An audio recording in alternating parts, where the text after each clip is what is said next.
Book reviews. Remember when there used to be book reviews on this channel? I want to talk about two books. Mere Christianity and the Screwtape Letters. Indirectly, I will be talking about apologetics, but this video, for the most part, is not going to be talking about religion. Apologetics, yes. Religion, not so much. And there's a reason for that. But let's begin with the two books. So I read Mere Christianity about 2 months ago. This blew me away.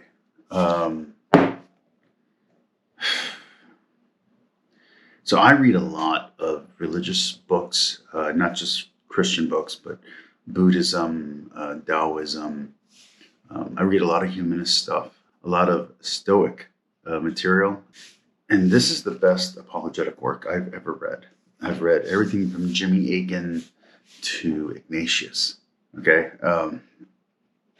This is amazing. I wish more apologists would take this approach. Mere Christianity is what the book is called. But even if you don't want to worry about, even if you're not trying to be converted to Christianity or a method to convert others, you should read this. Not only is it intelligible and informative, it's also deeply logical and deeply valid in what it's saying. There's a lot of truth in here. I'm not going to say that it's all truth, but I mean, out of 217 pages, you're not going to find a lie, which is good. You're not going to find an unsound doctrine. You're not going to find any really dogma. There's no dogma in here outside of maybe the Trinity. So I really do recommend reading Mere Christianity, even for the secularists and atheists out there. But then I want to get to the Screwtape Letters. So the Screwtape Letters I just finished reading maybe 2 weeks ago. And the Screwtape Letters on their own, I wouldn't recommend. But if you're going to read Mere Christianity, you should read the Screwtape Letters because they go together. So this is the positive case, and this is the negative case. And it works really well as a combination. And now this is more of a Christian idea. This isn't like Mere Christianity where anyone can read this and pick it up. This is, you have to have some kind of basis for Christian thought. But even if you just watch things like Supernatural or Brimstone or anything like that, or you'll pretty much get the thing. If you've ever read Faust, any of those kind of stories, you'll understand. Even if you're interested in Constantine on TV, you'll get it. Or seen the movie with Keanu Reeves. So what is the Screwtape Letters? Screwtape Letters is the stolen or lost letters of a demon named Screwtape. So it's kind of written in the same sense that if you were in World War I or World War II and you found the letters of the enemy, you're like, look, here's what the enemy's saying, here's what the enemy's doing. This is great. The argument here is that it's not the big sins that get you, it's the little sins.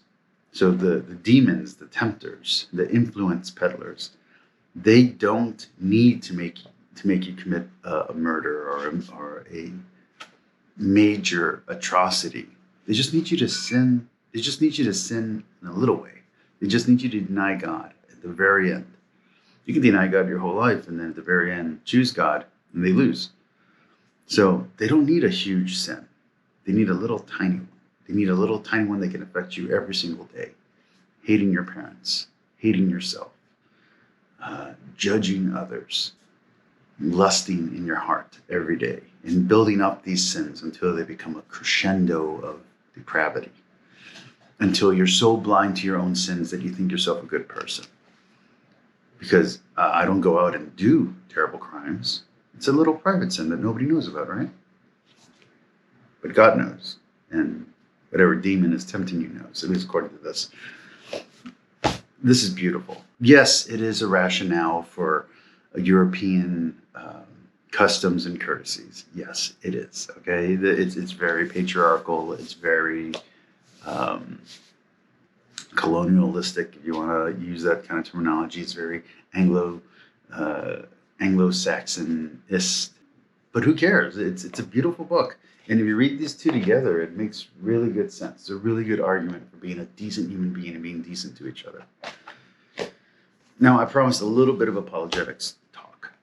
When I listen to people like Matt Fradd try to live convert people over the internet, when I hear people like Brandon Sanderson speak about religion, when I hear James White, and even when I hear, sadly, people like Brian Halsworth and other Catholics who come at it hard, like Michael Voris from Christian Militant, some of the Rad Trads and the Tyler Marshalls of the world, they could benefit from reading C.S. Lewis.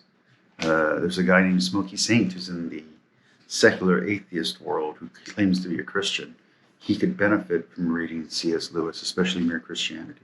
But again, both. A lot of them do two things that is really inappropriate. One, they'll defend the faith blindly, not realizing that they're defending an institution or a person, and they're not actually defending the faith.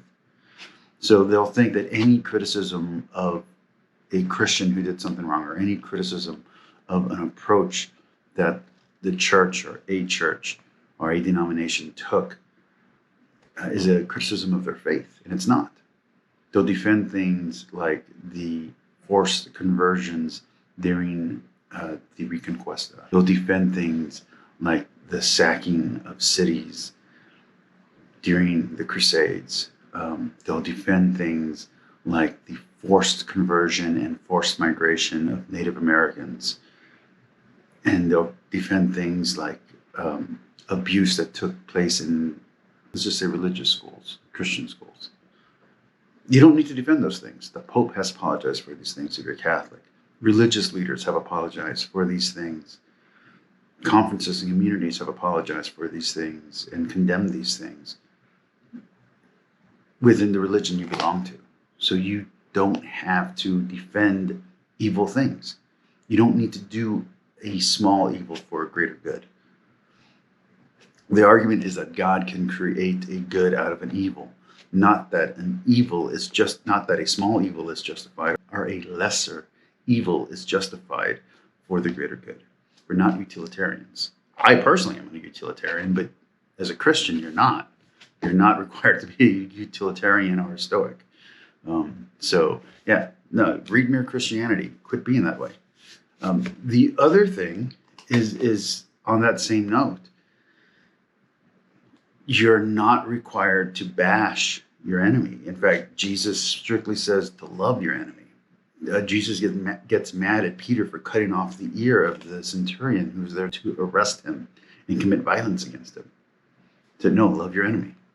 Love them more than you love yourself. Give your enemy everything. If your enemy wants your cloak, give him your shirt as well.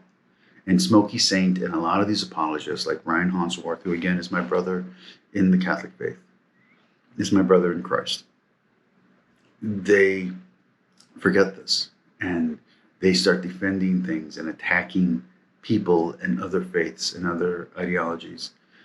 We're not supposed to be an ideology. We're supposed to be people of faith, simple faith, who love. I would really recommend rereading Ignatius and rereading, and I mean this for both Brian Halsworth and Tyler Marshall. Reread, what was I reading this morning? Reread Polycarp, the letter to the Philippians 2. Reread that. Just reread it. And then reread Mere Christianity and the Screwtape Letters. And realize that your approach of, bigotry and aggression is antithetical to the Christian message and to the method that Christ used to convert people. All right, that's it. Please like, subscribe. Talk to you later.